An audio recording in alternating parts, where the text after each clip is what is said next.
नमस्कार। आप सभी का स्वागत है। आप देख रहे हैं हरियाणा हलचल टीवी और मैं हूं हितेश जिंदल।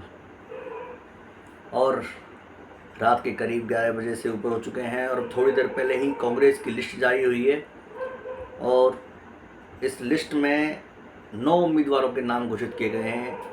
इससे पहले कांग्रेस की पहली सूची जो आई थी उसमें 32 उम्मीदवारों के नाम जारी किए गए थे, जिसमें 31 एक बार और एक उम्मीदवार को बाद में जारी किया गया था। इस तरह से कुल मिला के अब तक 41 उम्मीदवारों की घोषणा कांग्रेस की तरफ से की गई है और अब महज 4 दिन बाकी रह गए हैं। नामांकन का जो आखिरी दिन है वो 12 तारीख है, लेकिन अभी तक ना तो भारतीय जनता पार्टी की पूरी सूची आई है और न ही कांग्रेस की पूरी सूची आई है।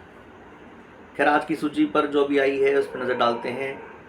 तो सबसे पहले हम बताने की कोशिश करेंगे आपको, एक एक उम्मीदवार का विश्लेषण करेंगे।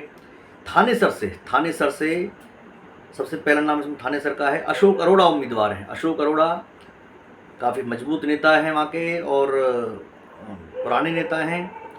आईएनएलडी के प्रदेश अध्यक्ष रह चुके हैं, काफ़ी पुराने ज़माने से आईएनएलडी के प्रदेश अध्यक्ष रहे थे और अभी कुछ दिन पहले वो भारतीय राष्ट्रीय कांग्रेस में शामिल हो गए थे और थानेसर से कांग्रेस में शामिल होने का अशोक अरोड़ा को इनाम मिला है और अशोक अरोड़ा को थानेसर से उम्मीदवार बनाया गया है।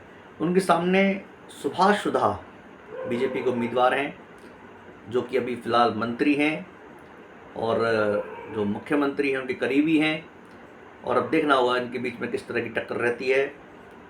गन्नौर से कुलदीप शर्मा जो है पूर्व विधानसभा स्पीकर रहे हैं और काफ़ी पुराने नेता हैं। परंपरागत सीट उनकी ये क्षेत्र है और कुलदीप शर्मा वहाँ से उम्मीदवार हैं। हालांकि भारतीय जनता पार्टी ने अब यहाँ से उम्मीदवार की घोषणा नहीं की है, जिस पे उनका पेच फंसा हुआ है। गन्नौर से कुलदीप शर्मा का मुकाबला भारतीय जनता पार्टी के उम्मीदवार से होगा। उचाना कला बहुत ही बेहद हॉट सीट। उचाना कला यहाँ से वीरेंद्र सिंह के बेटे ब्रजेंद्र सिंह को उम्मीदवार कांग्रेस ने बनाया है और ब्रजेंद्र सिंह आपको पता है कि पहले भारतीय जनता पार्टी में थे और सांसद थे हिसार के, लेकिन लोकसभा चुनाव से पहले उन्होंने पार्टी से त्यागपत्र दे दिया था और वीरेंद्र सिंह ने भी त्यागपत्र दे दिया था।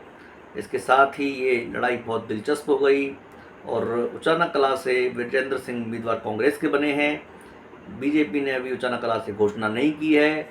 उचाना कला से दूसरा जो उम्मीदवार हैं वो बेहद वीआईपी सीट मानी जाएगी। तो दुष्यंत चौटाला यहाँ से खुद उम्मीदवार हैं और एक तरह से चौटाला परिवार और वीरेंद्र सिंह के परिवार के बीच में सियासी जंग यहाँ देखने को मिलेगी। टोहाना सीट से भी बहुत हॉट सीट है। यहाँ से कांग्रेस के परमवीर सिंह जो पुराने विधायक रहे हैं, हरपाल सिंह के लड़के हैं और परंपरागत सीट परमवीर सिंह की भी रही है ये, उनको उम्मीदवार कांग्रेस ने एक बार फिर पुराने चेहरे पे दाव खेला है। टोहाना से भारतीय जनता पार्टी ने देवेंद्र बबली को उम्मीदवार घोषित किया है, जो कि पहले जेजेपी में थे और संयुक्त सरकार में मंत्री भी थे। सुभाष बराला जो है वो बीजेपी के पहले यहाँ से विधायक रहे हैं और सुभाष बराला और देवेंद्र बबली माना जाता है कि 36 का आंकड़ा है। अब देखना होगा कि किस तरह से ये बीजेपी सुभाष बराला को बना पाती है और फिर परमवीर सिंह और देवेंद्र बबली के बीच में किस तरह से जंग छिड़ती है। तो शाम में भी बहुत लड़ाई दिलचस्प होने वाली है। तो शाम में एक ही राजनीतिक घराना और उनके ही 2 आदमी आमने सामने हैं। जी हाँ, तो शाम से कांग्रेस ने अनिरुद्ध चौधरी को उम्मीदवार बनाया है और अनिरुद्ध चौधरी रणवीर सिंह महिंद्रा के लड़के हैं, यानी कि बंसीलाल परिवार के ही 2 पुत्रों के जो बच्चे हैं वो आपस में चुनाव लड़ेंगे। यहाँ बहुत सियासी दिलचस्प खेल देखने को मिलेगा। एक तरफ श्रुति चौधरी हैं जो कि कांग्रेस छोड़ के भारतीय जनता पार्टी में शामिल हुई हैं और श्रुति चौधरी सुरेंद्र सिंह की बेटी हैं, बंसीलाल के पुत्र सुरेंद्र सिंह की बेटी हैं। रणवीर सिंह महिंद्रा के जो लड़के हैं वो अनिरुद्ध हैं और श्रुति चौधरी ने, उनको पता था, उन्होंने कहा कि भाई चचे के भाई को मैं पटक नहीं दे दूंगी। तो दोनों परिवारों के बीच में पहले भी मुकाबला रहा है और एक ही परिवार के बीच में कहें, और ये फिर मुकाबला फिर होने जा रहा है। महम में त्रिकोणीय मुकाबले के उम्मीदवार आसार हैं कि महम में बलराम डांगी को कांग्रेस ने उम्मीदवार बनाया है। और हमें ध्यान रखना होगा कि महम में निर्दलीय और जो नई पार्टी जिन्होंने बनाई बलराज कुंडू, वो भी बहुत प्रभावी रखते हैं। इस तरह से भारतीय जनता पार्टी ने दीपक हुड्डा को उम्मीदवार बनाया है और वो भी एक खिलाड़ी हैं दीपक हुड्डा। अब देखना होगा कि किस तरह से ये माहौल बनता है। नागल चौधरी से मंजू चौधरी को कांग्रेस ने उम्मीदवार बनाया है और इस तरह से भारतीय जनता पार्टी ने अभय सिंह यादव को उम्मीदवार बनाया है। अब बात करें बादशाहपुर, ये भी एक हॉट सीट है बादशाहपुर में कांग्रेस ने वर्धन यादव को उम्मीदवार बनाया है और बीजेपी का तो सबको मालूम ही है, राव नरवीर सिंह बीजेपी के यहाँ से प्रत्याशी हैं, जिन्होंने बहुत धमकी से और ठसक से बीजेपी का टिकट ले लिया, ये कहा जा रहा था। और बादशाहपुर में जो लड़ाई है वो किसी के लिए भी आसान नहीं है, क्योंकि यहाँ राकेश दौलताबाद इससे पहले विधायक थे जो कि निर्दलीय लड़े थे और हालांकि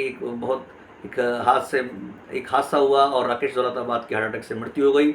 लेकिन राकेश दौलताबाद की जो पत्नी है उन्होंने मैदान में उतरने का फैसला किया है और इस पूरी लड़ाई को इस तरह से त्रिकोणीय बनाने की कोशिश की जा रही है और यहाँ से भी किस तरह का नतीजा हो सकता है।